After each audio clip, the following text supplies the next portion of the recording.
শ্বহীদ পিয়লি ফুকন মহাবিদ্যালয়ৰ বৈদ্যুতিক ট্ৰেন্সফৰ্মাৰৰ বিদ্যুৎ তাঁৰত লাগি দুটাকৈ পশুধনৰ মৃত্যু। বিদ্যুৎ বিভাগৰ চৰম অৱহেলা আৰু গাফিলতিৰ বাবে দুটাকৈ পশুধনৰ মৃত্যু হোৱা বুলি অভিযোগ উত্থাপন কৰিছে স্থানীয় ৰাইজে। শ্বহীদ পিয়লি ফুকন মহাবিদ্যালয়ত স্থাপন কৰা ট্ৰেন্সফৰ্মাৰৰ বিদ্যুৎ পৰিবাহী তাঁৰ ছিগি এদিন ধৰি চৰণীয়া পথাৰত পৰি থকা পিছতো বিদ্যুৎ বিভাগৰ কৰ্মচাৰীয়ে গম নোপোৱা ঘটনাটো অতি দুৰ্ভাগ্যজনক বুলি সচেতন মহলত ব্যাপক প্ৰতিক্ৰিয়াৰ সৃষ্টি হৈছে। সমগ্ৰ ঘটনাৰ সন্দৰ্ভত মহাবিদ্যালয়ৰ কৰ্তৃপক্ষই কি ক'লে শুনো আহক। শিৱসাগৰৰ পৰা ইমৰান ৰহমান।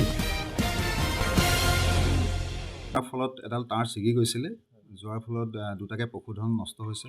মই গোটেই কথাটো খুব গভীৰভাৱে দুখ প্ৰকাশ কৰিছোঁ, কাৰণ এটা দুৰ্ভাগ্যজনক দুৰ্ঘটনা সংঘটিত হ'ল। আমাৰ কলেজ চৌহদত যিটো ট্ৰেন্সফৰ্মাৰ আছিলে, তাৰ পৰা আমাৰ কলেজ হোষ্টেললৈ যিটো লাইন নিয়া হৈছিলে, সেই লাইনটোৰ এডাল তাঁৰ ছিগি পেলাই ঘটনাটো সংঘটিত হৈছে। গতিকে মই দুখ প্ৰকাশ কৰিছোঁ আৰু দুয়োগৰাকী মানে স্বত্বাধিকাৰী পশুধনৰ, তেওঁলোকক মই আজি আমন্ত্ৰণ জনাইছোঁ। তেওঁলোক দুয়োজনৰ লগতে আজি বহি কথাখিনি আলোচনা কৰিম। নিশ্চয় আমাৰ মাজত এটা ভাল সমাধানটো ওলাব। ছাৰ, আমি মানে যিসকল আচলতে পশুধনৰ গৰাকী আছে, তেখেতলোকৰ ভাষ্যমতে আপোনালোকৰ কলেজৰ কোনোবা কৰ্মচাৰীয়ে কৈছে যে যদি এনেকুৱা ধৰণৰ ঘটনা হৈছে, আমি ইয়াত বোলে ৰৈ থাকিলে হ'ব নেকি, এনেকুৱা ধৰণৰ এটা তেনেকুৱা অভিযোগ উত্থাপন কৰিছে। কি ক'ব? নাই, তেনেকুৱা ধৰণৰ কথা কৈছে যিহেতু বেয়া কথা হৈছে।